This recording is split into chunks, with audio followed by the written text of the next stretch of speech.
Olá, minha gente, é você que nos assiste, um excelente domingo e também um excelente domingo para os participantes do nosso programa semanal, que é o nosso deputado Gerson Berger e o nosso amigo jornalista Pedro do Couto.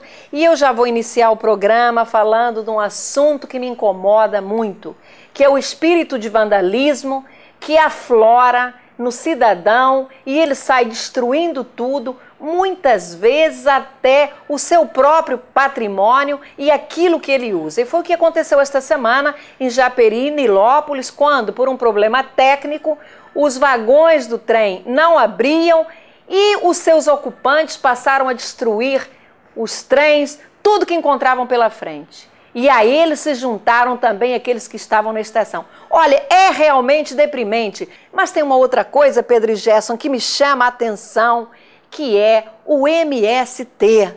O espírito de terror, de vandalismo também, que toma conta desses malfeitores.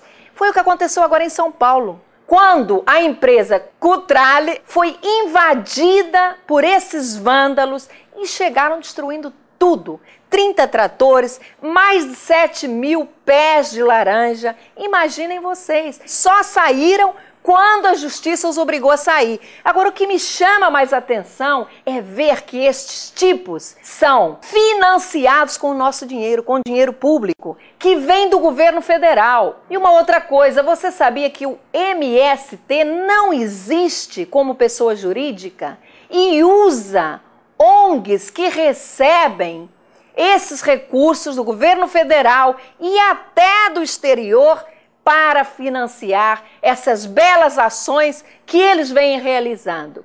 Olha, Pedro e Gerson, agora nós acompanhamos aí pela imprensa que o Senado e a Câmara Federal resolveram criar uma CPI para apurar tanto escândalo. A CPI que está sendo criada agora é a segunda em um mês, que na primeira os membros representantes do governo tiraram as suas assinaturas para não deixá-la funcionar. Agora assinaram novamente. Vamos ver se vai ser criada mesmo e vai ser apurada a verdade, porque nós temos que moralizar o imoral. E com isso nós contamos se dessa vez os parlamentares tomam vergonha. É absolutamente incrível o que aconteceu. Destruir, desagregar, depredar não é uma forma de reivindicação. Se o movimento se propõe a obter terras para aqueles que não as possuem e que querem cultivá-las, como pode apresentar como argumento a destruição? Não é possível. É uma coisa profundamente subversiva, ilegal e que ameaça toda a sociedade brasileira. Tem que ter um fim imediato. Mas vamos ao especial assunto de hoje, que foi a escolha do Rio de Janeiro, em Copenhague, para sediar em 2016 os Jogos Olímpicos. E aqui do nosso programa nós não poderíamos deixar de dizer que o presidente Lula teve um papel muito importante nesta escolha. Obviamente que vai ser muito bom para o nosso Rio de Janeiro, que receberá um volume enorme de recursos e a cidade precisa. Nós teremos aí investimentos no transporte, na área de segurança, na saúde, enfim, na educação, que é fundamental. Agora, nós temos que olhar o passado, os Jogos Pan-Americanos e aprender e não cometer os mesmos erros que foram cometidos lá atrás, quando assistimos ao desfile de obras superfaturadas, como, por exemplo, o Engenhão, que inicialmente tinha uma obra orçada em 80 milhões e passou para 400 milhões. O próprio PAN, que inicialmente custaria 400 milhões, passou para 4 bilhões. E esperamos que o mesmo não aconteça com os Jogos Olímpicos. Há uma previsão inicial de 29 bilhões e, como eu disse há pouco, que isto não custe 10 vezes mais, ou seja, 290 bilhões. E esses fracassos, a cidade, por exemplo, que ficou totalmente largada, sem nenhuma manutenção, nos anos e meses que antecediam o PAN.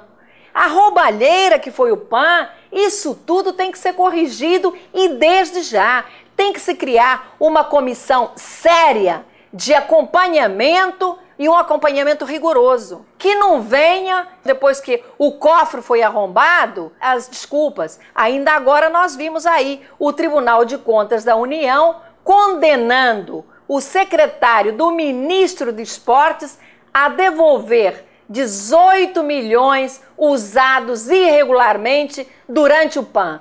Quero ouvir você, Gerson e Pedro. Não se presta contas. Esse país é um país de maravilha. O Tribunal de Contas diz que tem erros, irregularidades, e a pessoa acusada diz que não fez nada demais, e fica nisso. Não é possível.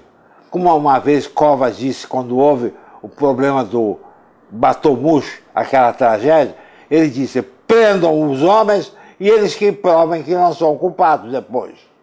A mesma coisa aconteceu no Estado de Israel. Acusaram o primeiro-ministro Homer de corrupção, de sonegação, prenderam e ele tem o direito de provar que a acusação não era correta, mas está preso. Aqui não. Todo mundo continua fazendo o que bem entende. Nós temos que fazer comissões aqui que entram a sociedade civil para apurar passo a passo todos os gastos. Não basta o prefeito prometer que vai controlar.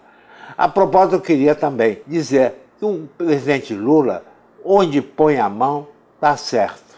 Nunca vi coisa igual. Isso vai me lembrar uma história. Numa cidade, o imperador vinha montado num cavalo branco, passando pelos seus transeuntes da cidade, todos numa fila para morrerem no cadafalso.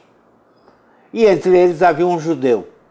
E o judeu virou-se para o imperador, sabendo que ia morrer naquele momento, e disse, imperador, se o senhor me salvar, para eu não morrer aqui agora num cadafalso, eu prometo ao senhor que dentro de 7 anos farei o seu cavalo falar. Vai fazer o meu cavalo falar dentro de 7 anos? Vou fazer o cavalo falar. Tira o homem da fila. Aí um outro senhor se aproximou do esse que ia morrer, o judeu, e pergunta, mas você prometeu uma coisa que é impossível, cavalo falar. Não, o principal é que eu saí do cadafalso, vou continuar vivendo. Enquanto isso, muita coisa pode acontecer. O imperador pode morrer, o cavalo pode morrer, eu posso morrer. E como o homem onde põe a mão dá certo, daqui a 7 anos ele vai fazer o seu cavalo falar. Então o nosso presidente está sendo homenageado por mim, que já o criticou muitas vezes, que ele é capaz daqui a 7 anos, mesmo não estando no governo, fazer o cavalo falar. A história realmente é encantadora. Agora, a vitória do Rio como sede das Olimpíadas de 2016 foi fantástica, espetacular. Vai ser a capital olímpica do mundo daqui a 7 anos. Mas é preciso que os poderes públicos festejem a vitória, mas não esqueçam os problemas da população da cidade, que precisam ser resolvidos. E a população está aguardando por isso. No momento em que festeja a conquista, também assinala a esperança. Gerson, muito interessante a história do cavalo, mas eu não sei se daqui a 7 anos o presidente Lula vai fazer o cavalo dele falar. Também não sei se daqui a 7 anos, e tudo é possível, o presidente Lula não está de volta novamente como presidente da República. Mas eu sou supersticiosa, acredito que quando chegar a primavera as coisas mudam e olha aí, já houve uma mudança, o nosso Rio de Janeiro foi escolhido para sediar os Jogos Olímpicos de 2016. Vamos encerrar o nosso programa falando do Rio de Janeiro no centenário de Carmen Miranda, e a nossa Carmen Miranda, que tinha a cara da primavera, está aí com sua linda e bela voz.